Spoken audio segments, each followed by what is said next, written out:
Voilà. Alors, bonjour tout le monde. Bonjour tout le monde pour la session 2 sur les approches intégrées. On va, comme dit que tout le monde, on va commencer chaque réunion juste pour rappeler parce que ces réunions, ils sont disponibles sur la chaîne YouTube de IOM. Alors, ces sessions sont des sessions pour tous partenaires membres de différents secteurs du ministère. Elles sont ouvertes. Et c'est vraiment le but d'assurer de partager les différentes approches de les analyses intégrées ou les analyses intégrées des épidémies, qui est une approche multi-acteurs, multidiscipline,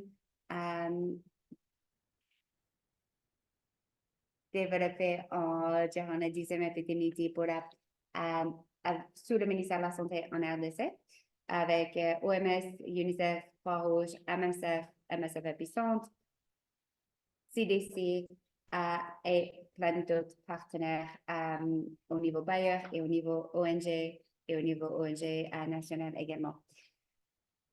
Je vais passer le microphone à Marc pour une petite synthèse de 3 minutes sur les thématiques, les sujets qu'on a parlé à la dernière session. Et après, on va entrer dans la session 2.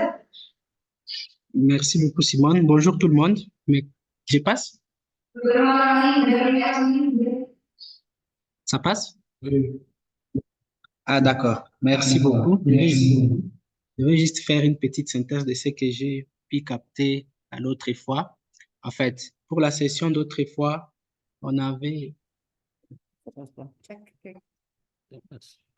Ça passe. D'accord. Pour la session d'autre fois, on avait parlé de ce qui est de l'AIE et de la KI. Il était question de signaler que la KI n'est pas seulement une cellule, mais une plateforme qui réunit tous les partenaires pour qu'ils trouvent les moyens de collaborer dans tous les projets qu'ils ont à faire dans les interventions sur les épidémies. Mais aussi, on avait soulevé le but de la session et de la mise en place des boîtes à outils.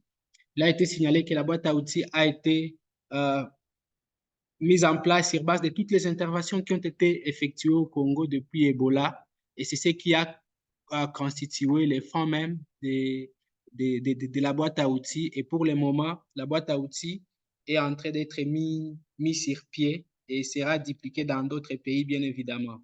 Il est à signaler que la boîte à outils, il est, je dirais, modulable. Ce n'est pas quelque chose qui est figé ou quelque chose qu'on ne peut pas changer. Et donc, selon les points, selon les contextes, on peut toujours changer, mais les squelettes restent les mêmes pour pouvoir guider les interventions de beaucoup de partenaires. En fait, comme l'ACAI, c'est une plateforme et la boîte à outils, ça aide à guider les gens dans les réflexions et dans leurs engagements. Cette plateforme est là pour faciliter les échanges entre les partenaires. Et cette plateforme aide beaucoup plus, œuvre beaucoup plus sous l'égide du ministère de la Santé. Et donc, c'est un espace qui permet à ce que les partenaires qui œuvrent dans les interventions de pouvoir bien trouver un espace d'entente et bien coordonner leurs activités. Il a été aussi signalé que la dite boîte à outils, elle est comment, elle n'est pas figée comme je l'avais dit. Elle peut toujours changer, comme dans les glossaires, les termes peuvent toujours changer, les manières d'apporter des solutions à certains problèmes peuvent changer et tout ça, ça dépend des pays, ça dépend des coins, ça dépend des partenaires en question. Et après ça, euh, il a été question de montrer comment la cellule en question n'est pas vraiment attachée à l'UNICEF et ce qui prouve assez que ce n'est pas les concepts, ce n'est pas les noms qui importent beaucoup plus, mais beaucoup les rôles que joue la cellule. Les noms peuvent changer selon l'auditoire, mais les rôles que joue la cellule au sein de plusieurs partenaires réunis qui est beaucoup plus important. Pour l'autre fois, c'est ce que j'ai pu capter quant à moi. Merci.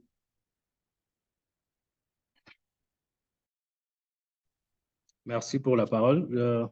Juste pour compléter, Marc, on a parlé de l'existence de la boîte à outils et du développement de tous les concepts utilisés dans le processus AIE, mais on a débuté par le processus AIE, on a débuté par qu'est-ce qui peut être une question de déclenche et d'où peut provenir une question de déclenche et quelle est la procédure à suivre jusqu'à la production d'un rapport. On a dit que la question de déclenche peut provenir de plusieurs sources, des alertes qui peuvent provenir des réunions de surveillance ou d'autres partenaires et vont dans tel ou tel autre domaine. Et on a essayé aussi d'expliquer les types de structures utilisées dans l'AIE. On a parlé des 3 structures avec 3 scénarios où on a une cellule de crise, où on peut avoir une cellule permanente et quand on peut avoir un groupe d'individus travaillant sur le processus AIE. On a aussi essayé de parler du type de données qu'on utilise dans chaque scénario. C'était juste un petit ajout, je ne voulais pas entrer en détail. Merci.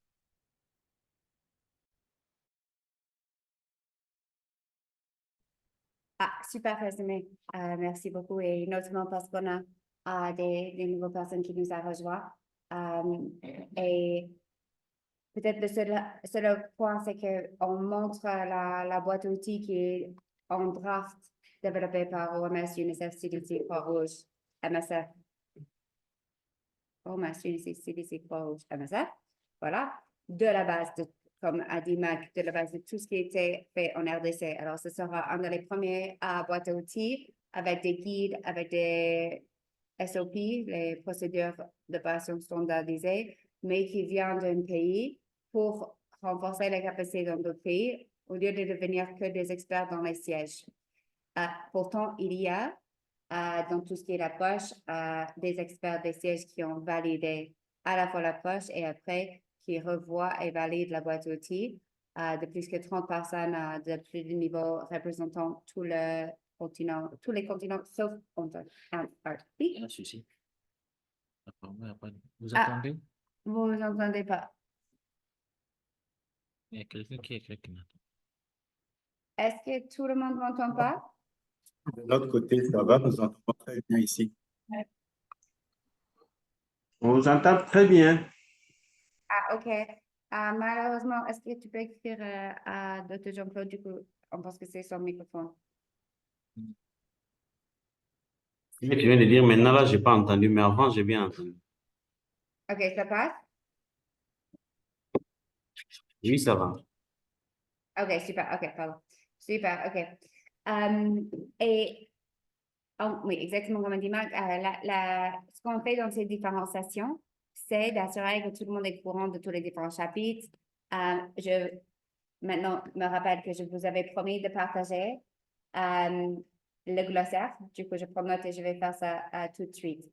Parce que une des choses aussi, c'est qu'on a beaucoup de mots, beaucoup de définitions, des mots qu'on utilise disons, dans l'approche AIE, des analyses d'intérêt, qui ont été souvent développées ici. Après, on a dû peut-être les changer pour être moins RDC spécifique parfois. Mais le but, c'est que chacun, vous avez ça et vous comprenez les définitions dans lesquelles on parle. Le concept du mot, c'est ça ce qui est important, pas le mot lui-même. Et du coup, on va assurer que tout le monde a ça pour que vous avez référence si moi je dis un mot particulier. C'est ça ce que je voulais dire.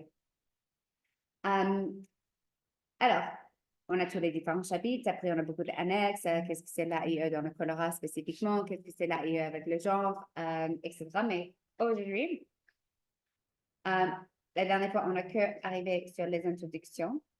On a une chaîne YouTube. Je vais partager le lien avec la chaîne YouTube à la fois pour les enregistrements de ces sessions et aussi pour les animations. En ce moment, on a 5 animations qui sont aussi incluses dans les différentes sections du toolkit. mais vous pouvez aussi les regarder comme vous voulez, anglais, français, espagnol, arabe. OK, alors aujourd'hui, on va parler de les dernière parenthèse sur ça. Comment se structure la boîte d'outils? Hugo, c'est qu'on a, non, on a ces différentes sections. Quand ça sera un outil à la fois en ligne et à la fois dans PDF, ça sera interactif et c'est pour ça qu'on peut voir, on peut sauter dans les différentes sections. Chaque section aura des différents hyperliens, etc. pour amener dans différentes parties de le document. À ce point, ce document, il a été développé par une équipe on n'est pas des designers, on n'est pas les développeurs de toolkits.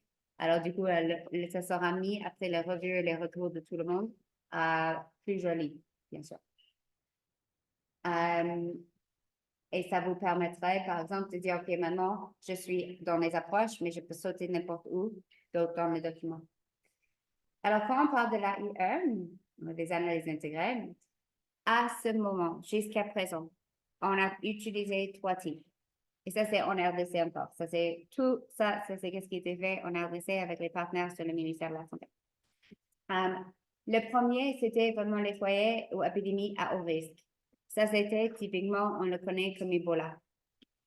L'autre, c'est la prévention à Mpox. Le point d'un foyer, c'est souvent, ça se trouve dans le scénario 1. Ça n'a pas besoin d'être que dans le scénario 1, d'avoir une cellule de crise, mais typiquement, ça se trouve dans ce type de structure. Mais par exemple, avec Mpox, Mpox, il est partout du pays. On n'a pas 25 cellules de crise dans chaque province nécessairement. Mais l'idée, c'est on a beaucoup de questions déclenchantes. On regarde une situation épidémiologique et les tendances épidémiologiques d'une manière, même pas une fois la semaine, souvent même 2 ou 3 fois la semaine. Les choses peuvent arriver et changer très rapidement. C'est soit une nouvelle maladie ou une nouvelle maladie pour une région spécifique ou un risque très élevé de la propagation, soit dans d'autres parties d'un pays ou soit dans d'autres pays. Et c'est vraiment, on a beaucoup de questions qu'on ne maîtrise pas encore sur la maladie elle-même, sur la transition, etc. Le taille de l'équipe, ben, ça dépend, mais comme on a vu, c'est souvent associé à le SGI, le système de gestion des incidents. Et ça, je prends juste le moment à rappeler, pardon, s'il vous plaît. Du coup, à rappeler que ça se trouve, si on regarde dans le Emergency Response Framework,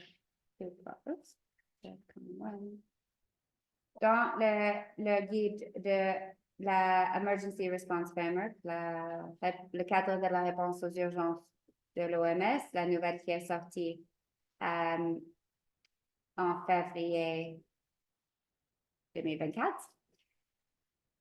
Je sais que j'ai montré ça la dernière fois, mais c'est bien de parfois regarder les choses. Ah, vous voyez pas mon écran. Non. Ah, pardon. Je pense que les gens en ligne, j'ai partagé le mauvais écran. Excuse-moi. Je repartage. Oui.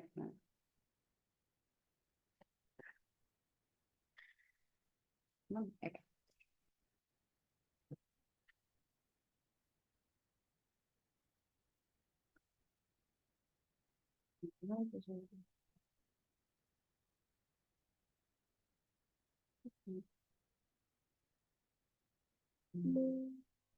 Voilà, OK. Alors, quand on a les crises, on voit dans le système d'incidents, on a les analyses qui se trouvent dans la Health Information et Épidémiologie, ce qui est InfoSan dans les provinces, ce qui est le Post Planning en INSP, ce qui est l'InfoSan dans le DSE. Oui. Et le prochain, c'est ici. Alors, dans ce même système, ce qu'on voit, c'est le texte exact qui décrit les analyses intégrées. Et c'est que c'est des analyses approfondies, opérationnelles, et ce que c'est fait d'une manière dynamique pour mieux comprendre et expliquer les tendances épidémiologiques, mais en temps quasi réel. C'est les choses rapides, 2 à 7 jours. c'est une équipe qui travaille en assistance à la coordination, mais en collaboration à tous les piliers ou les clusters. C'est, comme on dit ici, c'est multidiscipline et multi-partenaire, mais tout le monde ensemble. C'est-à-dire, on a une question de déclenche. Pourquoi on a une explosion de décès dans une zone de santé, mais la zone de santé à côté, on n'y a pas? Ou pourquoi le taux de l'écart à une province de les enfants de moins de 5 ans est beaucoup plus élevé que l'autre, etc. Alors, toutes ces questions, on arrive à une question, et les partenaires aident le ministère à dire qui peut faire quoi pour rapidement répondre à ces questions. Avec une approche de données qui sont suffisamment bonnes. C'est-à-dire, à chaque fois, on ne fait pas des recherches académiques. Ce n'est pas des analyses qui passent par des INRB et prennent des mois. Comme ça fait partie du système de la SGI, c'est vraiment pour l'opération. Je rebouche.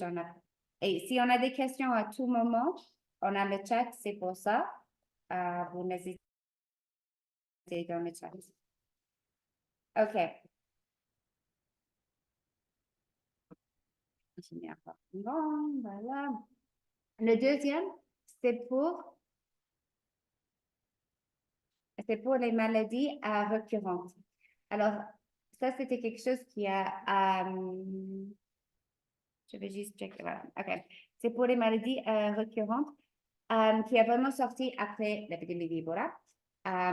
Et on a reçu de plus en plus de demandes pour les maladies dans lesquelles on dit, on a fait des campagnes de vaccination, on a une chaîne de froid qui fonctionne. On a des campagnes de vaccination qui ont été réalisées. Pourtant, on a dans un endroit où on a toujours de la récurrence. Ça, c'est du coup une investigation approfondie sur un problème spécifique dans une zone. Idéalement, c'est une équipe soit nationale ou de la province qui va ensemble. Ça doit être avec les acteurs de cette zone. Ce n'est pas des externes qui arrivent, qui font une étude et qui partent. C'est des équipes qui soutiennent une analyse opérationnelle intégrée et le co-développement des actions en fonction de cette analyse sur place. Et le troisième, c'est ça s'appelle pas la surveillance, pardon, c'est le suivi intégré des risques sanitaires. Et ça, c'est vraiment la capacité au niveau des provinces d'avoir les analyses, d'avoir une capacité de suivre tous les risques. On est en train de mettre en place les systèmes de e-wars dans le pays, de faire ces formations, ce qui nous aidera vachement à ceci. C'est-à-dire, on n'attend pas que le cas de polio ou de rougeole, ou 3 cas de rougeole confirmés laboratoirement pour dire, voilà, on a l'épidémie. On regarde plutôt où on a eu une rupture de stock, ou une grève, ou des baisses dans la vaccination de routine, augmentation des accouchements à domicile, tous ces autres types d'alertes, ou un partenaire qui retire du water trucking dans un endroit dans lequel on sait que sans ce water trucking, on n'a pas de l'eau et le choléra, il est présent là-bas. Et du coup, ça c'est vraiment d'assurer entre les partenaires et avec le DPS, avec l'Infosan, au niveau provincial, ils peuvent, avec les différents types des informations, avec les informations ressortant de e-wars, avec les informations ressortant des programmes ou des partenaires des Watch Cluster, Cluster Santé, etc., avec toutes les autres données de DHS, de routine, etc., qui peut nourrir une réflexion rapide pour dire, attention, on sonne une alarme et on check, est-ce que c'est un vrai problème ou pas? Je pose, je check comment ça va, la speed, la compréhension, et ça va pour tout le monde. Pas de mains, pas de commentaires dans le chat. On continue, OK.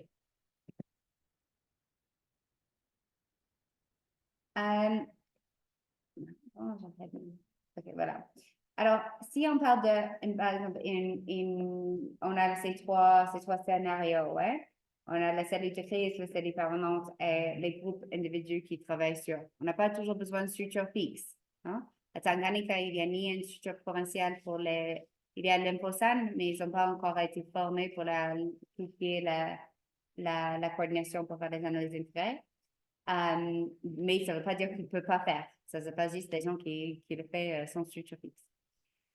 On peut avoir, et c'était le plus typique, c'est que quand on regarde les foyers ou épidémies au risque, monkeypox, Ebola, on a une cellule de crise. Mais si demain, on a une nouvelle épidémie d'Ebola en Nord Kivu, on a déjà la cellule permanente. On n'a pas besoin de cellule de crise pour aussi adresser une maladie qui est à risque épidémique plus élargi. Alors, on peut avoir tous les 3 scénarios et chaque fois, les différentes approches peuvent être appliquées dans n'importe lequel 3 scénarios. Okay? Il n'y a pas de règle. Essentiellement, AIE, comme on a dit la dernière fois, ce n'est pas dogmatique.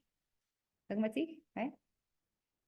C'est le mot en français? Oui, c'est pas dogmatique. Oui, C'est pas dogmatique, c'est flexible. Oui. Même dans ces 3, ce qu'on a documenté, c'est qu'est-ce qui était fait en RDC. À Malawi, peut-être que ça sera différent. Ils sont en train de mettre en place, ils vont voir. Eux, ils vont pas commencer avec une cellule de crise. Ils veulent mettre en place déjà une cellule permanente nationale et immédiatement faire ça au niveau dans les provinces, dans leur, ils s'appellent ça district. Mais en Malawi, ils vont pas travailler dans une cellule de crise, même s'ils ont choléra seulement dans certaines crises.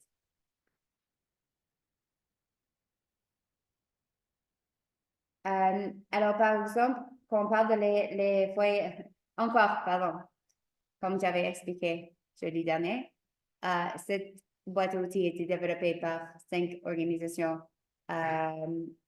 pour documenter tout ce qui est le travail magnifique à faire en RDC. Cela dit, ce n'est pas toutes les personnes qui ont travaillé là-dessus qui parlent en français. Du coup, c'était un français qui était traduit en DeepL, qui est en train d'être revu par des personnes expertes, mais qui ne sont pas nécessairement experts dans notre langage. Du coup, il sera revu encore pour le langage. Alors, merci pour la patience avec le français qui est dans ce document seulement. Alors, quand on parle des maladies récurrentes, non? Alors, on peut avoir encore, si on pense à la maladie récurrente, rougeole, choléra, polio, peste, etc., ça peut arriver au même temps qu'on a une cellule de crise. Ouais?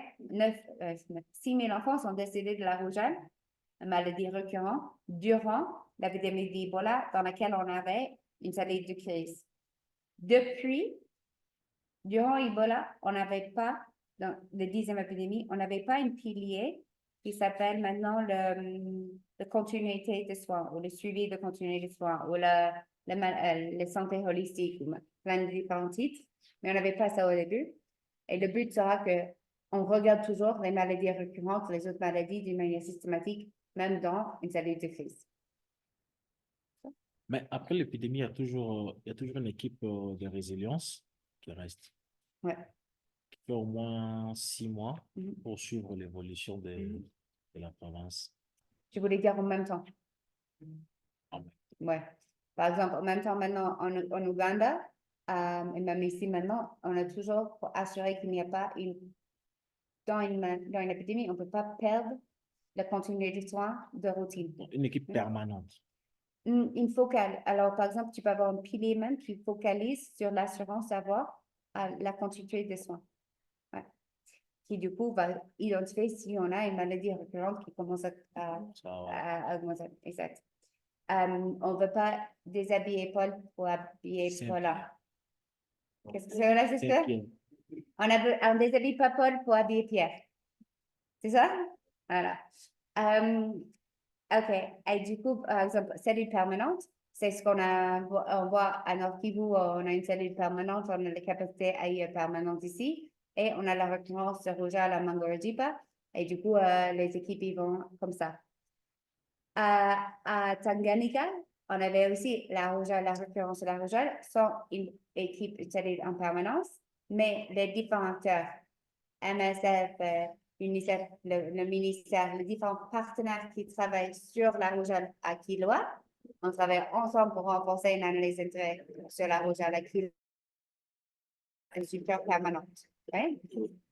Encore une fois, ça peut être n'importe quelle manière dans laquelle on pense que ça peut fonctionner, non? Il n'y a pas de règle fixe.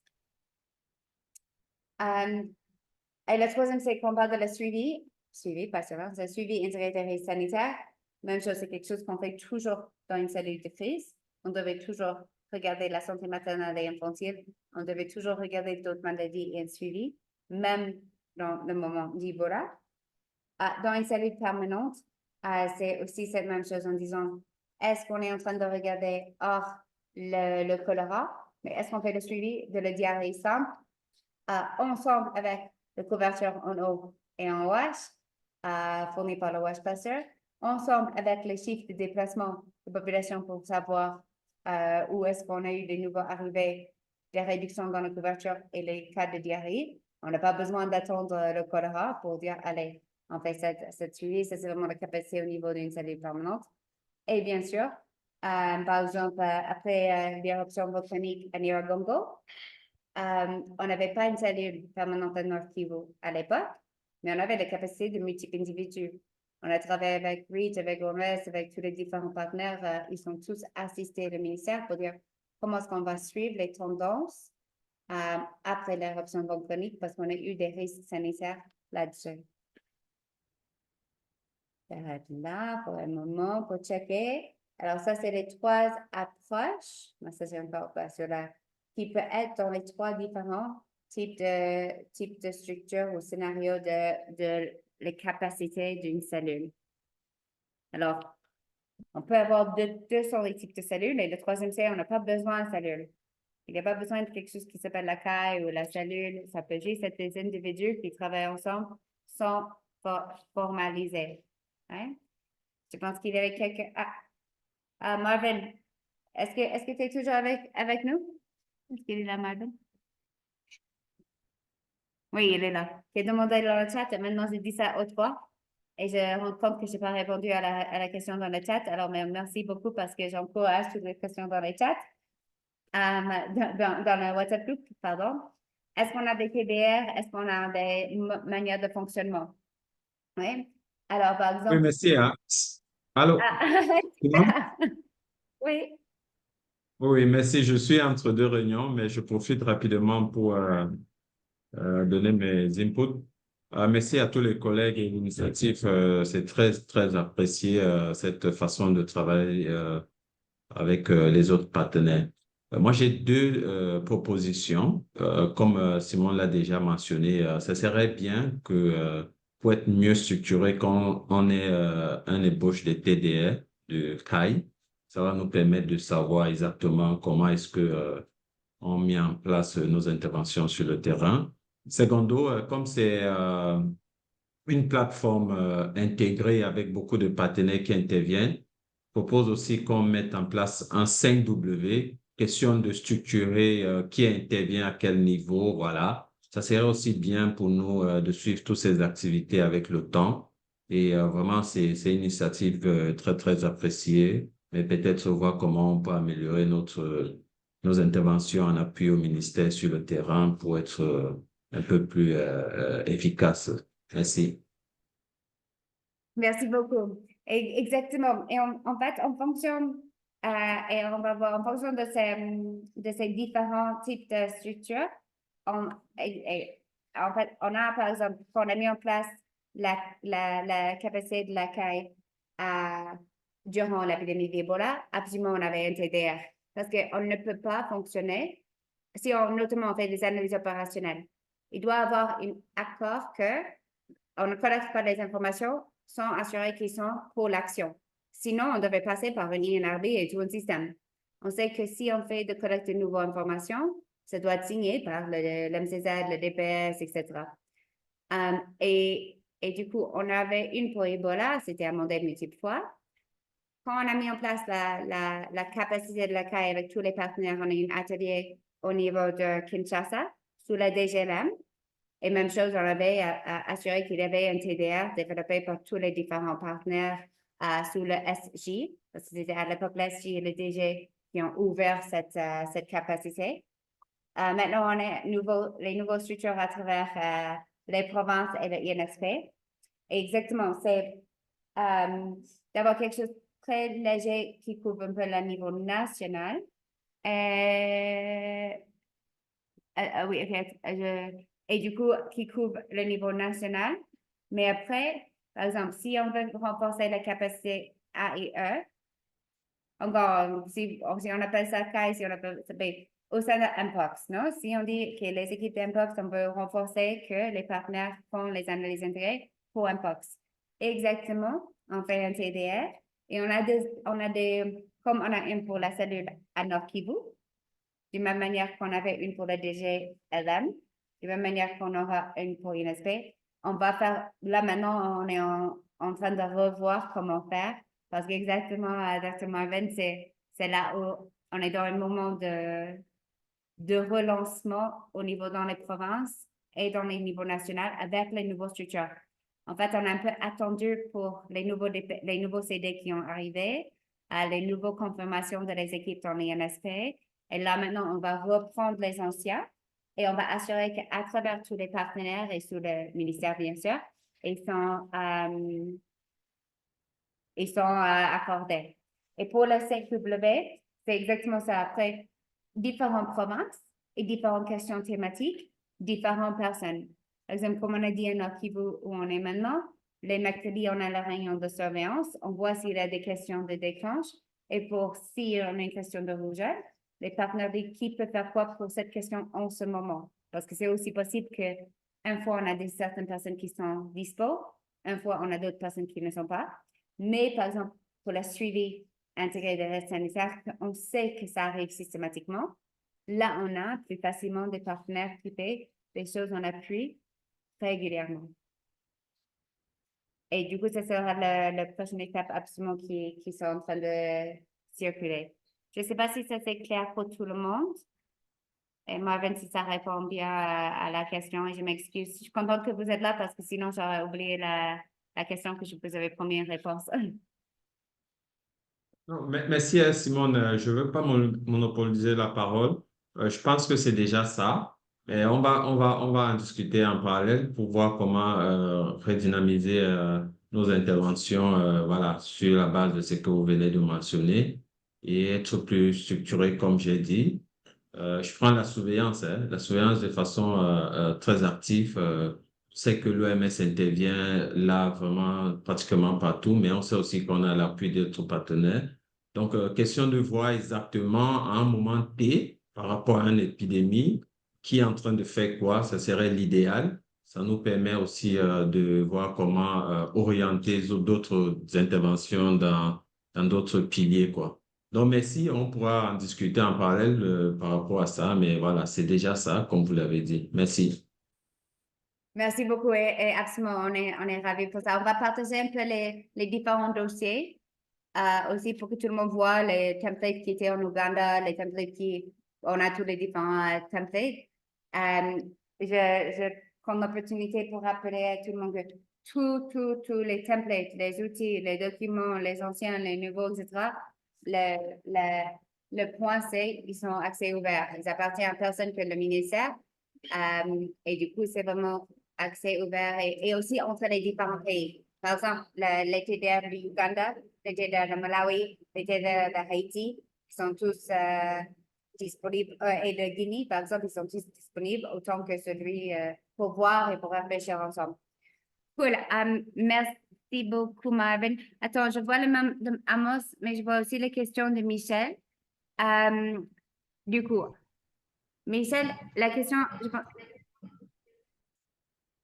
Ok, oui, voilà. La question sur... la question si c'est un seul partenaire. Alors,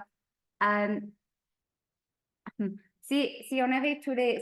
Si les partenaires, mais si tu regardes OMS, MSF, c'est des partenaires qui sont partout dans le pays, mais c'est pas le même partenaire, ou la même personne, pardon, les mêmes équipes peut-être. Mais si tu as les équipes imaginons-nous, les équipes de l'OMS ou l'UNICEF ou quoi que ce soit, dépendant de la taille de le partenaire, bien sûr, ça sera à chaque partenaire de définir soit la maladie ou la thématique ou l'endroit ou quoi que ce soit. Et la capacité. Et c'est sûr qu'ils sont en revue constante parce que on doit être flexible en fonction de si tout d'un coup un partenaire a plus de capacité au moins à un moment ou un autre ou dans une province à un autre. Ça, c'est vraiment pourtant, de vraiment pouvoir faire les analyses intégrées, ça nécessite des échanges des échanges, des débats, de pousser des réflexions, ce qui est toujours mieux avec différentes personnes. Un seul partenaire, toute seule avec le ministère, ça ne fait pas une analyse intégrée d'une même manière parce qu'ils n'ont pas toutes les capacités, tous chez un seul acteur, et y compris les capacités de connaître les programmes, les interventions, etc. Et c'est pour ça qu'on vraiment pousse tous les partenaires ensemble là-dessus. Pardon. Amos, pardon. Oui, merci, Simone. Je salue Marvin qui est avec nous. Et par rapport à cette préoccupation de Marvin pour ce qui est des termes de référence, hein, je voulais que peut-être tu réexpliques encore clairement, comme c'était fait à la première partie en présentiel pour nous autres quand on était là à la DPS la semaine dernière, par rapport à la répartition de qui fait quoi au sein de la cellule, hein, c'était peut-être question de préciser que, en tout cas, tous les partenaires qui interviennent sur une crise X, selon les scénarios dans lesquels on se retrouve, et qui aimerait apporter son expertise aux analyses, à la détection, aux actions d'anticipation que l'on puisse avoir. Il fait partie évidemment de la cellule. Il est le bienvenu, la cellule reste ouverte.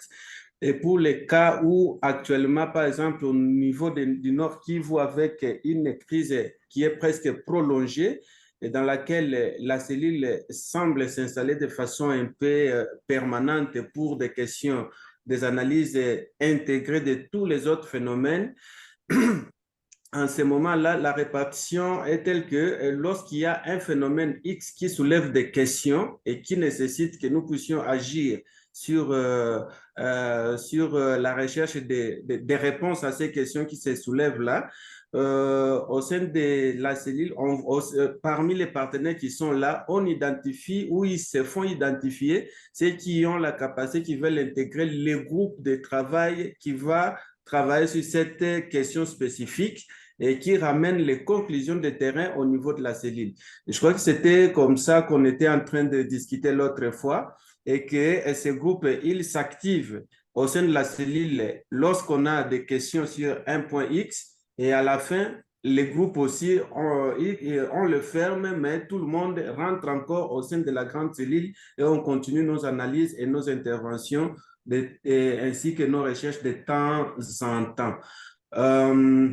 Voilà, mais peut-être que par rapport aux termes de référence, il va falloir que toutes ces approches-là soient bien structurées sur un document en termes de procédures ou des SOP que nous pouvons chacun amender et puis en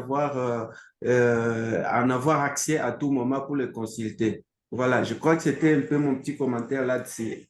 À vous. Merci beaucoup, hein, exactement. Et encore, ce qu'on va assurer, c'est que tous les différents acteurs province, parce que si pour le niveau province, c'est vraiment, on a des SOP, des templates, des exemplaires. Après, c'est les gens. Moi, je ne suis pas basée à Nord Kivu maintenant, malheureusement. Mais du coup, c'est à les équipes à Nord Kivu de décider comment ils veulent pour Nord Kivu. C'est les équipes qui travaillent sur Monkeypox pour décider comment ils veulent. Et ça, c'est vraiment à les différentes parties prenantes et sur le ministère. Nous, ce que nous, on fait, et quand je parle de nous dans ce moment, je parle de nous, l'équipe OMS, UNICEF, CDC, Croix-Rouge et MSF au niveau un peu global qui soutient les différents acteurs qui veulent faire. Nous, on vous donne tous les différents outils en version Word, en version Excel, en version éditable, changeable, de faire comment vous voulez, oui. Cool, OK. On check on a pas tout bien. OK. Du coup, une des choses, et moi, on se répète le matin déjà, mais on voulait juste parce qu'on sait aussi que sur celui-là, sur le concept de la suivi, on parle de surveillance, on fait attention. Surveillance, c'est le mauvais mot parce que, notamment, comme on soulevait Marvin, on a des différents acteurs aussi spécialistes dans l'appui à certaines choses. Alors, nous, quand on dit suivi des risques sanitaires, en anglais, on utilise le mot suivi, pas surveillance. C'est juste la mauvaise traduction. C'est pour vraiment assurer qu'on au niveau dans les provinces, qu'est-ce qu'on fait pour avoir les partenaires comme OMS qui renforcent la surveillance et aussi les e-wars, les partenaires de la cluster santé et les cluster WASH qui ont leurs indicateurs de programme, les différents acteurs qui peuvent suivre les événements et tout sur le ministère avec les DHIS2, etc. Mais aussi les partenaires comme les ONG. Ici, on a REACH ou Impact, où on a le CAT. CAT, je pense, c'est Mercy Corps. Et REACH Impact, c'est pas REACH Impact, c'est une autre ONG. Acted, voilà. Qui font des autres types de rapports aussi. Et du coup, le but, c'est d'avoir un espace aussi pour dire mensuellement, est-ce qu'on a suffisamment d'informations pour savoir est-ce qu'on est vraiment en train de suivre les risques une baisse de ce qu'on voyait ce matin, une baisse de les kits de traitement de rougeole, à la fois les stocks de vaccins qui peut prendre action sans faire une investigation ou même avant d'avoir les cas de maladie. Alors, c'est de rassembler ces différentes sources d'informations, y compris les données de la surveillance et e-wars et événements et peut-être les enquêtes ou les investigations ou des autres rapports des partenaires et les activités des programmes. Une alarme devrait sonner aussi si Nyiragongo, dans un endroit où on a besoin d'avoir le water trucking pour assurer l'eau pour la population. Dès qu'il y a une réduction dans ça, comment est-ce qu'on a un lien entre les e-wars de suivi de diarrhée dans le DHIS et les programmes du WASH Cluster et la couverture dans le WASH Cluster. Alors, de voir un peu le renforcement de la capacité au niveau de la DPS et l'InfoSan dans les réunions de surveillance pour amener plus de les autres informations nécessaires d'une manière holistique. On va faire une session beaucoup longue là-dessus, mais je voulais juste toucher sur ça parce que c'est aussi un langage et un concept que peut-être pas tout le monde connaît et je voulais juste assurer qu'on a touché le point là-dessus. Est-ce que ça c'est clair? Est-ce qu'il y a des mains? Petit check.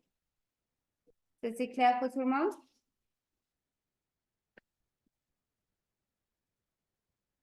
Je vais prendre Oui, c'est clair. Oui, c'est clair. OK. Alors, on a 30 minutes qui restent. Les sessions, on va essayer de faire les sessions maximum 90 minutes, jamais plus. Si vous avez des votes, vous êtes bienvenus dans cette session de mettre déjà des votes pour si vous préférez une session de 1 heure seulement. On peut voir ça aussi pour ne pas non plus trop charger le cerveau. OK. Alors, le processus et encore, on sait que les slides existent. Comme ça, c'est un toolkit, c'est typiquement dans un PDF, c'est pas quelque chose dans les diapos. Alors, on a un processus, mais encore une fois, ce processus, comme tout en l'AIE, ça reste quelque chose qui est flexible.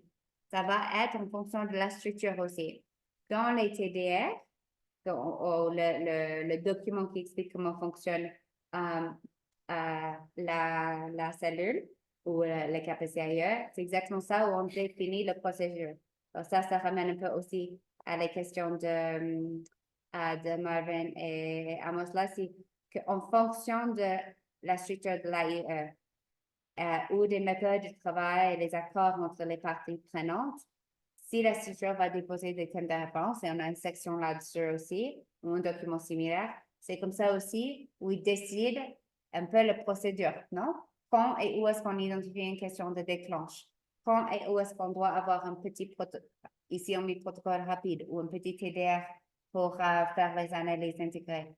C'est quoi exactement ce processus et qui est responsable pour des différentes signatures à chaque moment de ce processus? Mais ça dépend de la structure et la province et ou la maladie, la thématique, non?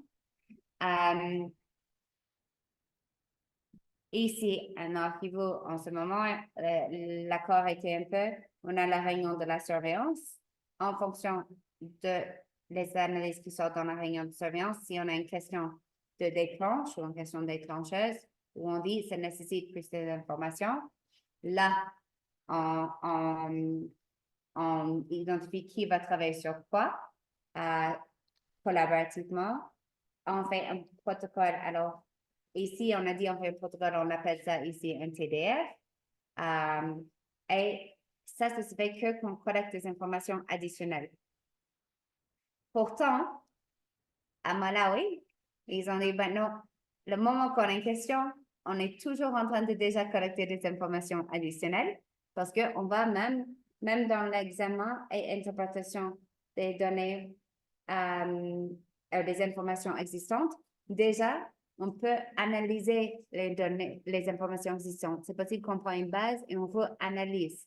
Pour déjà ça, on devrait avoir un petit protocole qui fait quoi. On ne devait pas attendre seulement si on doit collecter des nouveaux. Hein?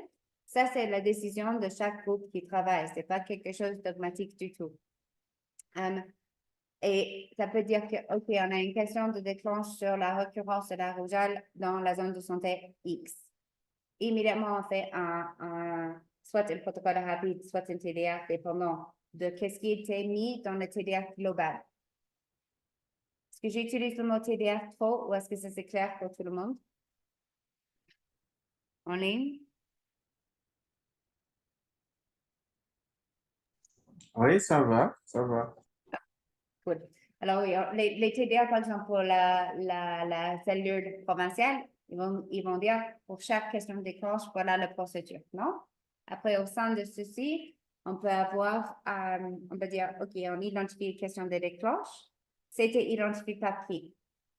On veut assurer qu'on sait comment on va utiliser les évidences. Hein? Alors, et tout au début, c'est d'assurer est-ce qu'on a les bonnes personnes incluses dans ceci. Si la question de déclenche c'est sur la récurrence de la rougeole, comment ça peut se faire sans les acteurs qui travaillent dans la rougeole? Oui? Qui connaissent bien la rougeole, qui connaissent bien le programme de rougeole.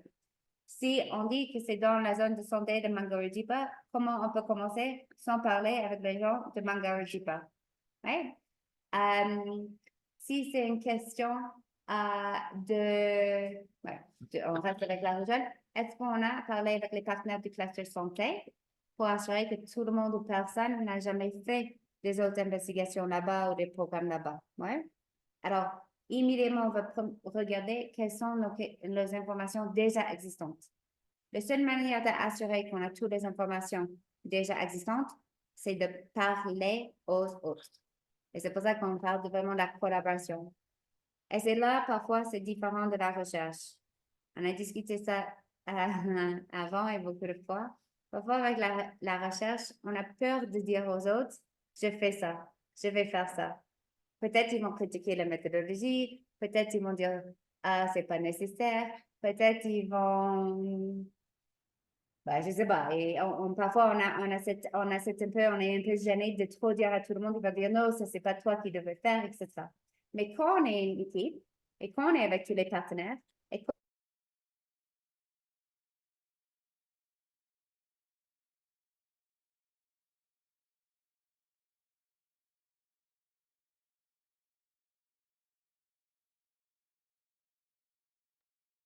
Le son est coupé.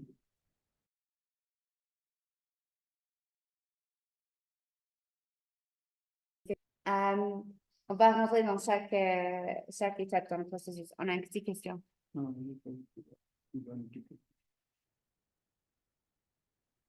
Pas de souci. Et merci, Marvin, merci. Et on aura tout en ligne sauvegardé en tout cas, toutes les sessions. Et on est ensemble à très vite. Merci. Et du coup, cette processus du coup, on a... Question qui est là. Ah, il y a une question. Il a demandé, j'aimerais également savoir qui est le point focal OMS au niveau global. Merci pour le travail abattu. Pas de problème. OMS Global, c'est Marie-Amélie Deguel, que je pense que c'est elle-même qui m'a donné votre nom, Marvin. Et après, c'est Olivier Lepola aussi. Mais je envoie ça aussi en WhatsApp si nécessaire. Il était toujours là. OK. Cool. OK. Et du coup, le processus, c'est vraiment, on assure qu'on a vraiment revu on revu tout ce qui était existant en amont. Et on va voir quels sont ces types de données. Après, soit avant, soit après, peut-être on développe un protocole rapide. Peut-être on n'appelle pas ça un protocole rapide, on appelle ça un TDR. Peut-être on appelle ça je ne sais pas quoi d'autre. Et on n'a pas toujours, alors ça c'est l'autre chose. Et après, on collecte collaborativement, on collecte des informations supplémentaires. Le point de collaborativement aussi, c'est certains acteurs ont certaines capacités pour appuyer ou pour faire la collecte de différents types d'informations, non? Alors, possiblement que maintenant, on a l'ONG Concern, il y a des équipes très bien formées sur place qui ont déjà fait une enquête ménage et on a besoin des informations parmi une enquête ménage. On peut travailler avec l'ONG Concern pour faire ceci. Si on parle de les données de eWars et on sait que toute cette base, il va chez l'OMS et avec le ministère, ce sera OMS qui peut faire cette analyse additionnelle. Si on parle de, je ne sais pas, on veut collecter des informations additionnelles sur le choléra et là, on a le Croix-Rouge dans un endroit qui fait toute l'assistance au choléra, peut-être eux, ils sont les mieux placés. Mais à chaque endroit ou à chaque question, la collecte des informations additionnelles, c'est en fonction de la capacité sur place, l'expertise technique de chacun, oui. Et ça ne va pas être le même partout. Certains endroits pour polio, tu as AFNet, d'autres à OMS, d'autres à UNICEF, chacun avec différentes capacités, oui. Après, dans ça, on a ce qui s'appelle l'analyse intégrée collaborative. Et ça, c'est vraiment parce que on ne va pas collecter et après, on rentre à la maison et on analyse indépendamment et après, on amène ça dans une groupe. Parce que l'interprétation des informations ne sont pas que des informations collectées par une enquête ou analysées sur un script ou sur R. C'est vraiment de dire, OK, voilà nos différentes hypothèses. Qu'est-ce qu'on a vu dans moi, j'ai vu ça dans la liste linéaire. J'ai vu qu'il y avait beaucoup plus de garçons que de filles affectés par la rougeole, notamment dans cette aire de santé. OK, le lendemain, peut-être l'équipe, du coup, ils vont aller là-bas en premier. Même s'ils collectent des enquêtes dans les ménages et les données sont sur, imaginons, nos cobots, ils peuvent checker même en cobot le soir. On peut avoir d'autres hypothèses, mais l'interprétation et la discussion vont être journaliers dans ces types d'analyses. On ne peut pas, on peut voir une baisse dans on peut voir une baisse énorme dans le CPN4, disons-nous. Mais c'est seulement à travers différentes discussions qu'on peut comprendre pourquoi. L'interprétation et l'analyse est fait collaborativement. Moi, on peut voir qu'il y avait dans une investigation approfondie du choléra, les ménages peuvent tous dire on n'a pas reçu les équipes CATI. On ne va pas attendre pour amener ça dans une réunion choléra pour dire ah, là-bas, les équipes CATI, vous n'avez pas fait votre travail. On va que pouvoir discuter avec les équipes CATI de cette zone pour dire on a vu ça, pouvez-vous nous aider à interpréter ça ensemble? Mais ils devaient déjà être au courant que cette analyse est là parce qu'ils font partie des parties prenantes de ce type d'analyse. Est-ce que ça c'est clair pour tout le monde?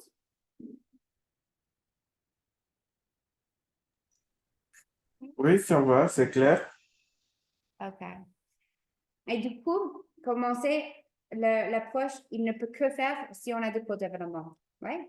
Alors, le but total de ça, ce n'est pas des rapports, ce n'est pas des publications, ce n'est rien que l'action. Right? Simone, est-ce que c'est vrai que même si dans une zone, il n'y a pas de potentiel utilisateur, et alors, est-ce que pouvons-nous regarder la pertinence de la question? C'est-à-dire quoi? Peut-être on peut le faire aujourd'hui. Sur place, aujourd'hui, il n'y a pas assez d'acteurs qui peuvent répondre, mais dans quelques mois, il peut surgir des acteurs qui peuvent se dire, voilà, on va s'approprier de ces analyses pour réagir sur le terrain. Est-ce que c'est possible de faire même s'il n'y a pas de potentiel utilisateur? Il y a des potentiels utilisateurs, c'est juste que les utilisateurs ne sont peut-être pas sur place. Oui, exactement. Alors, par exemple, Bon, Marguerite dit pas. Je repars, ça c'est il n'y a pas vraiment beaucoup des acteurs. Mais si on voit si on a des engagements du minimum pour dire, oui, mais avec ça, on sait déjà qu'on veut mettre en place un programme ou avec ça, on peut utiliser pour des plaidoyers, c'est quand même de l'action. Si on sait qu'un partenaire va utiliser ça pour le développement d'un programme, où on sait qu'il y a une demande quelque part qu'on dit, et quand je dis on, c'est vraiment au partenaire, au ministère qu'on dit oui, ça vaut ça a la valeur là. On parle des programmes de rougeole avec un masse puissante.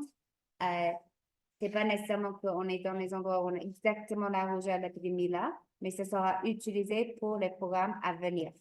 Absolument. On voit sur certaines zones, peut-être il n'y a pas suffisamment d'acteurs et on sait que si on le fait, il y aura un potentiel des acteurs qui peut arriver. Mais cette discussion devrait être claire et partagée avec autant de personnes possible pour faire donner soif aux gens pour qu'ils soient prêts à prendre action. Mais si on arrive à une session de co-développement, imaginons-nous, et personne n'était au courant. Mais imagine que tu es convoqué dans une réunion de cluster réunion de cluster wash, cluster santé, et quelqu'un présente tous les problèmes dans une zone de santé dans laquelle tu travailles. Ben, c'est très difficile à dire, allez, dans 30 minutes, tu m'as donné une présentation et maintenant tu veux que je m'engage dans toutes ces actions. Et je ne connaissais même pas que vous étiez là. Et vous avez un peu m'insulté parce que vous ne m'avez même pas demandé pourquoi on a eu ce problème. En fait, l'UNICEF, c'est parce que vous ne nous avez même pas payé pour faire notre travail. Oui. Alors, le but de le co-développement, c'est fait un peu en même temps. On se prépare de le co-développement dès le moment qu'on a la question déclencheuse et on identifie les parties prenantes. Oui. Parce que si on ne connaît pas s'il y a des parties prenantes sur place, le co-développement, on ne peut jamais attendre que les gens, dans l'espace d'une présentation de 20 minutes, ils vont te faire 25 solutions. Oui? Notamment s'ils ne savent même pas qu'il y avait une analyse en cours. Notamment s'ils ne sont pas impliqués. Et c'est pour ça qu'on appelle ça c'est pas les présentations, c'est vraiment des sessions co-développement. Et ces sessions, ils se préparent avec l'échange constant et l'interprétation constante. L'exemple récent de Manono, où on avait vu les équipes déjà sur place avaient vu qu'il y avait un écart entre les messages ont été seulement vacciner vos enfants pour le polio, mais jamais vous avez besoin d'avoir les enfants 4 fois vaccinés pour se protéger contre le polio. C'était le ministère, le groupe pour polio et le GPIE qui a demandé l'assistance pour aller comprendre le problème à Manono.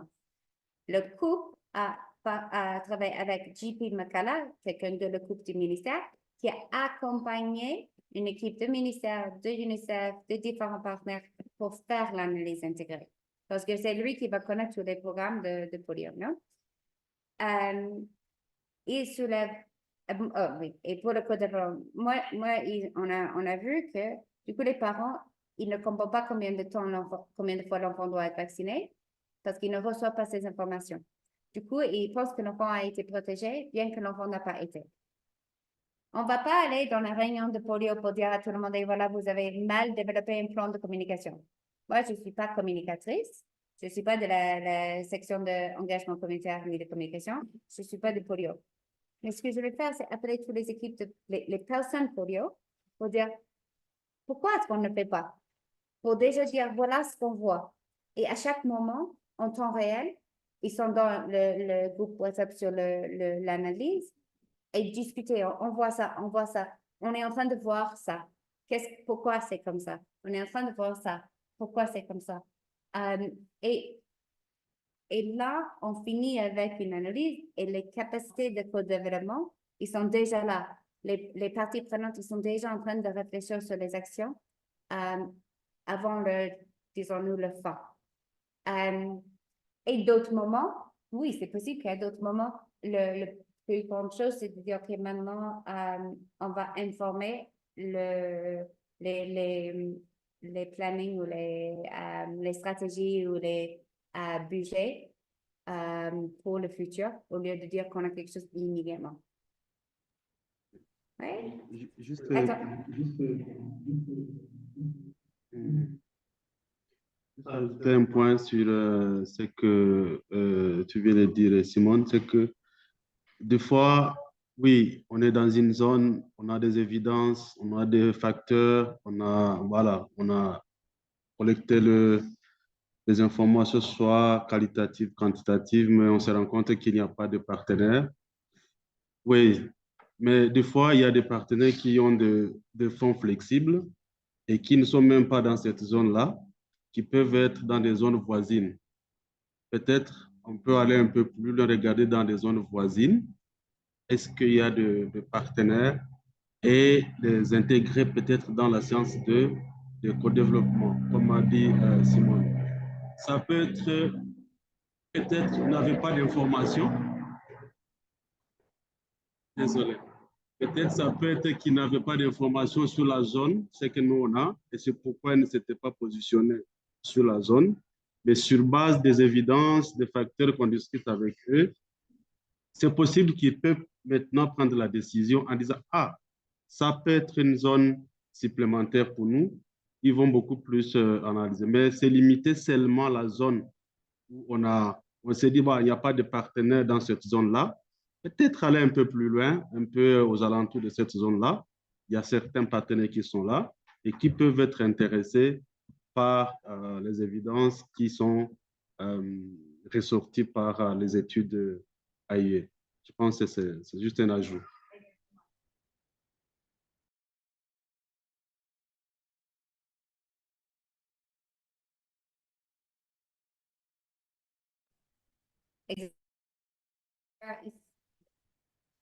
Exactement. Et c'est aussi pour ça qu'il faut assurer qu'on partage avec tous les partenaires de tout.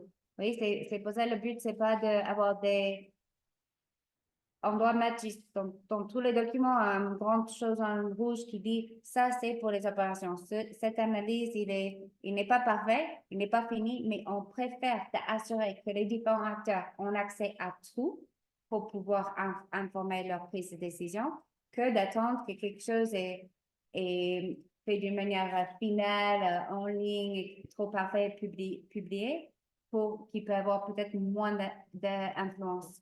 On a eu l'exemple la semaine dernière avec les secteurs de WASH de UNICEF à Nord Kivu, qu'ils ont dit, OK, maintenant, dans les prochaines propales qu'on va faire, contrat avec leurs partenaires, ils vont utiliser les analyses pour informer leur endroit de priorisation pour la WASH.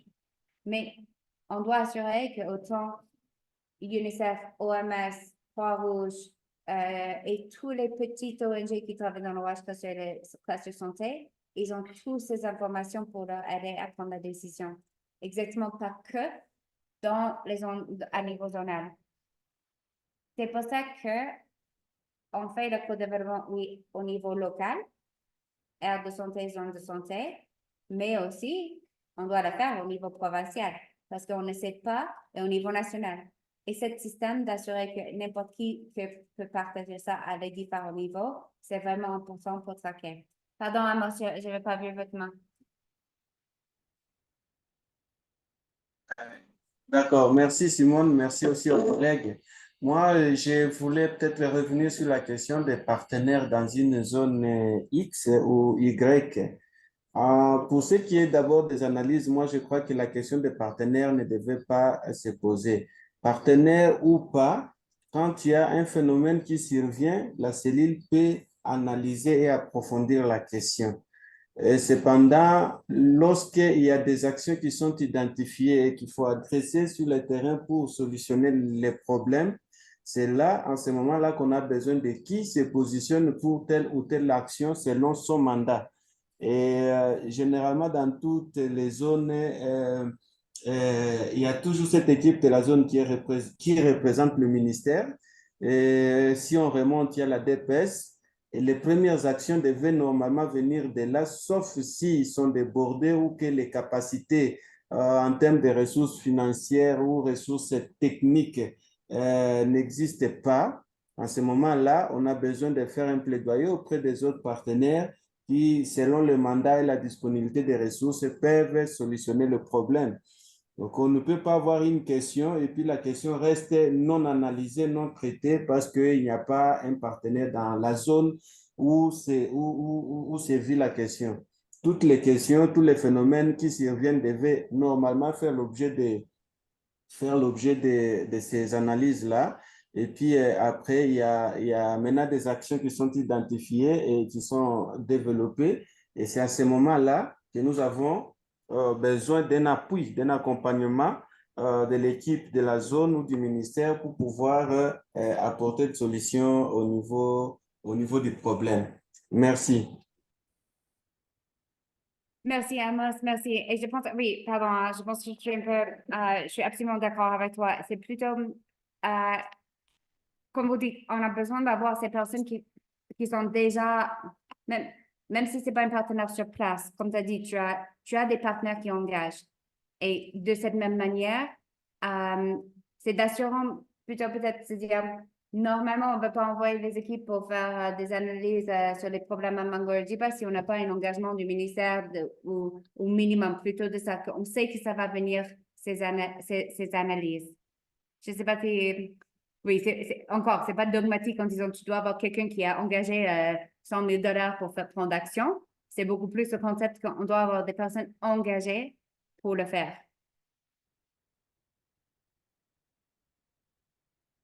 J'espère que c'est clair. Ah, pardon, Gaston, Dr. Gaston. Oui, c'est plutôt Dr. Baudry qui va parler. Je lui passe la parole. OK. Oui, merci pour la parole. Je vais un peu soutenir l'idée de mon prédécesseur qui vient de parler par rapport au co-développement qu'on fait sur le terrain.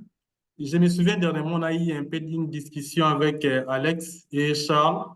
Il y a eu des recommandations qu'on a faites pardon, par rapport à exemple à Banalia. La recommandation, selon mes amis, ils ont voulu qu'on enlève la recommandation parce qu'il y a pas de partenaires qui se sont présentés pour actionner cette recommandation. Et j'ai pu avoir une réponse, je ne sais pas si c'est une bonne réponse, qu'on doit faire des recommandations qu'on doit d'abord adresser à la DPS. Et si la DPS est débordée, qu'on peut faire appel, on peut faire recours aux partenaires. Je ne sais pas si c'est vraiment la bonne réponse ou bien c'est une bonne compréhension selon mon prédécesseur. Alex et Charles, si tu t'en souviens, il y a eu une recommandation qu'on a faite à Banalia où il y a aucun partenaire qui s'est prononcé pour prendre en charge. Et Alex proposait qu'on puisse élaguer cette recommandation. Et moi, personnellement, je me suis dit non, on doit la laisser. S'il n'y a pas un partenaire au niveau provincial, on peut la ramener au niveau national où on peut trouver un partenaire qui peut se pointer à l'horizon pour actionner cette recommandation. Et c'est la seule contribution que j'avais. Oui, alors exactement. Alors, parfois sur place, imaginons nous, on a une équipe qui sont... OK, on a Dr. Chris qui en ce moment il est en Équateur. Il va dire qu'on a... Chris, pardon, je donne un exemple. Il voit qu'il y a 3 différents types de listes de l'IR, non?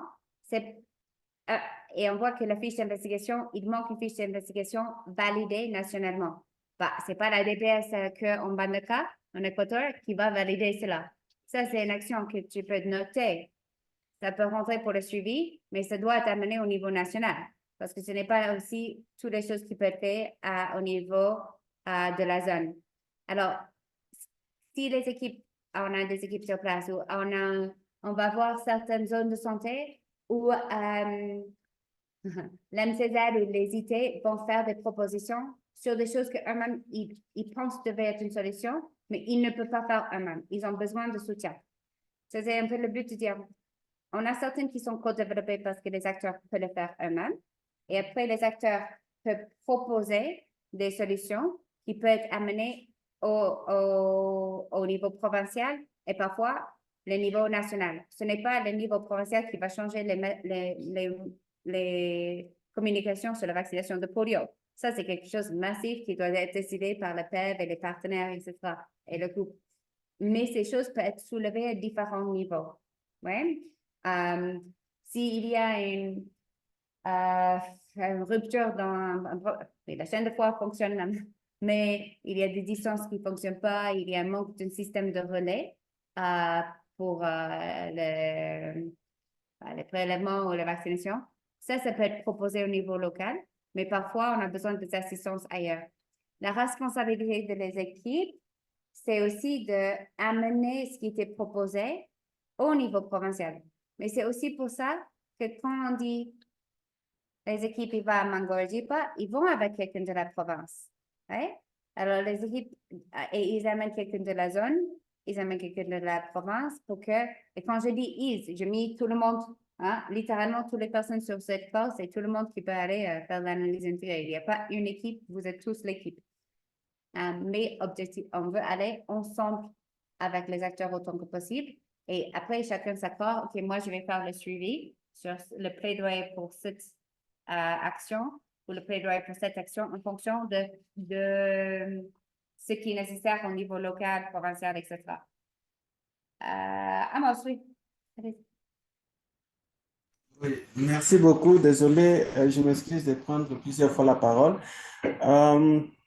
Peut-être qu'à ce niveau-là, la réflexion devait revenir au niveau de ce que vous veniez de dire tout à l'heure, des engagements à prendre lorsque il s'agit d'abord de la vérification de l'alerte.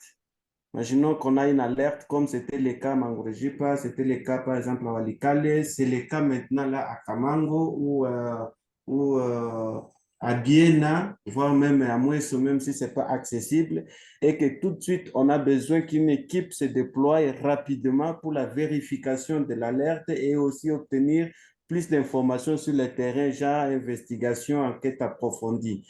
Là, alors, on a besoin peut-être que dans les termes de référence, comme le disait Marvin, dans un document où les partenaires s'engagent directement, il y a quelqu'un qui dit, bon, ça va, moi, je m'engage à soutenir autant de missions d'investigation, par exemple.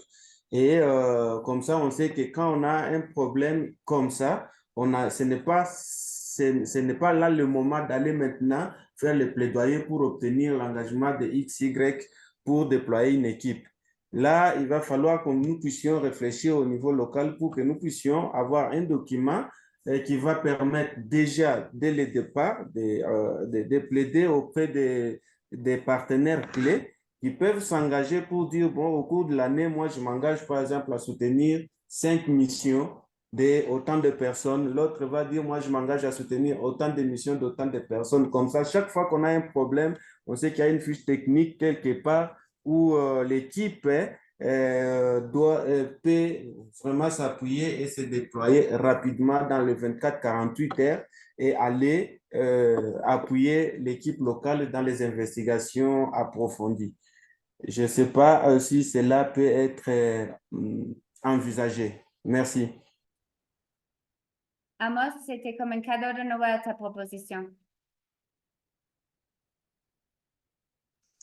Pardon, je n'ai pas bien suivi. J'ai dit, ça c'est un cadeau de Noël, la proposition. Exactement. Nous, au niveau, par exemple, avec Polio, on s'est dit, à la demande de l'aide du pays, on soutient, et quand je dis on, oui, tout le monde sait, moi, je suis financée par UNICEF, mais moi, si on a besoin de quelqu'un de MSF pour bouger, on sous-finance la personne de MSF pour bouger. Moi, le but, c'est que les personnes spécifiques qui ont l'expertise, si c'est une question de monkeypox, j'ai pas besoin moi, je ne suis pas monkeypox, je préfère que Chris, il va aller, et que si le besoin, c'est de bouger Chris, on a la capacité de bouger Chris. Pendant que je mets en exemple. Mais exactement, le plus sûr, on a des partenaires qui peuvent soutenir X, Y type de mission de cette manière. Et par exemple, de ne pas spécifier, par exemple, au niveau national, on ne spécifie ni la maladie, et en Goma aussi, en Okivo, ni la maladie, ni le lieu. Comme ça, c'est flexible en fonction de qu'est-ce qui va sortir. Et ça, exactement, on ne devait pas chercher aux dernières minutes parce que c'est ça où ça devient plus compliqué. Alors, je pense que c'est quelque chose aussi que, exactement, d'avoir ces thèmes de référence, si on peut réfléchir là-dessus, magnifique. C'est exactement ça. On avait vu ça avec Epicent qui sont engagés aussi pour tu as deux provinces pour la rougeole, etc. Et chaque organisation et chaque partenaire a différentes capacités. Hein? Tout le monde ne doit pas soutenir d'une même manière. Parce que certaines vont dire, non, moi, je suis contraint à assister qu'avec telle ou telle maladie. D'autres vont être contraints à assister avec telle ou telle province. Les zones de santé aussi. Aux zones de santé. On prend, si les gens qui sont flexibles, on reste flexible. Les gens qui sont moins flexibles, on couvre ou ils ne sont, on couvre ces gaps, non? Ça, c'est un peu le but.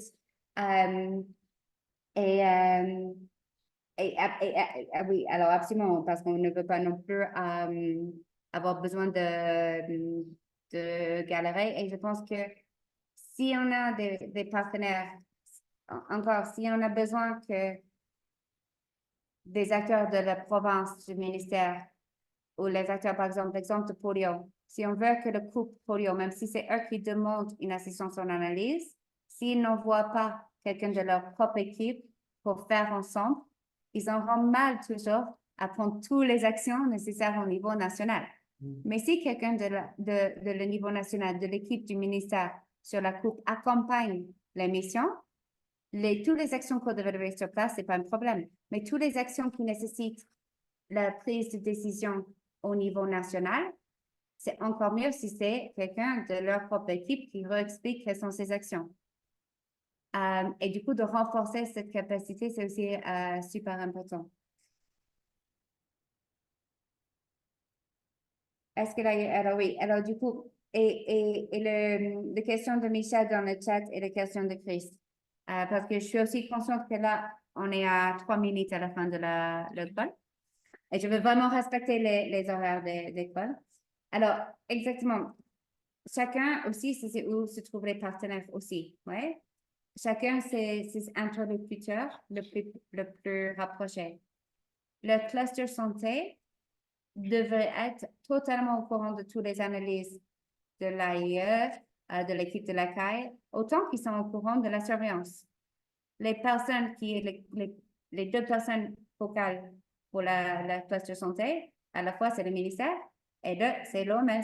Et du coup, ensemble, eux, ils peuvent assurer que tout le temps, dans la cluster santé, si quelqu'un ne vient pas dans la réunion de surveillance, eux, ils sont au courant de ce qui arrive, même si c'est 5 minutes. De même manière pour AWASH, de même manière pour dans les réunions de Pénécole nationale ou les réunions de l'INSP, le couple national. Mais absolument, et le plus que les petits mis à jour, de prendre 5 minutes pour assurer que le cluster santé, WASH, ils sont au courant des choses, le moins difficile c'est pour faire du co-développement. Ouais? Et tout en sachant que, comme on a montré l'autre jour, la question de déclenche, ça peut aussi venir d'un partenaire d'un cluster. Ce n'est pas tout le temps la question de la déclenche de la surveillance. On voit ça aussi que ça peut venir de n'importe quel partenaire au niveau national, provincial, zonal, à la fois le ministère, à la fois un partenaire, n'importe. Et Chris, la question sur la présentation. Alors ça, c'est vraiment le draft de la boîte d'outils qui était en cours de développement en fonction de ce qui est dans le ministère. Je dois mettre un draft, pas difficile parce que c'est un document qui n'était pas revu pour le français et qui a reçu tous les retours.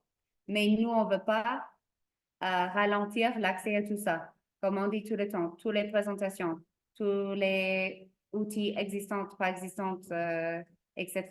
Le but, c'est que tout le monde a accès tout le temps. Vous prenez ce qui est utile et vous laissez ce qui n'est pas utile. On ne partage pas là, ça en PDF. On le partage en PowerPoint pour que vous pouvez amender, changer, copier. On encourage plagiarism. Comment tu dis plagiarism en français? Non, plagiarism. Plagiat. On encourage le plagiat. Avec AIE, on l'encourage. Avec l'AIE, avec les analyses intégrées, on veut que tout le monde prend. C'est à tout le monde. On l'encourage totalement. Ouais? Ce n'est pas une publication académique, c'est une boîte à outils. On veut que les gens les utilisent. Alors, copiez tout ce que vous avez besoin. Mettez et ça, c'est les choses. Mettez les logos, mettez vos visages, mettez-vous.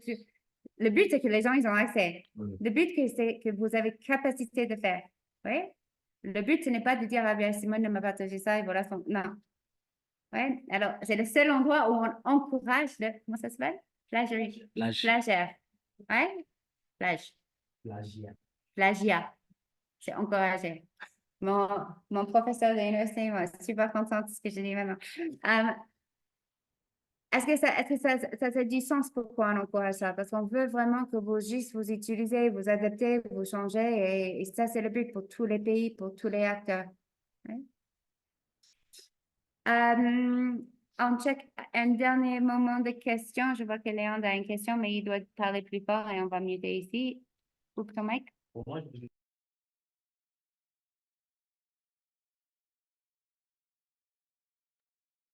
C'est juste pour que je comprenne là, quand on dit on encourage le plagiat, donc c'est pour dire que s'il y a quelque chose qui existe, qui a marché, qu'on peut utiliser de la même sorte, on l'utilise, on fait le copier-coller.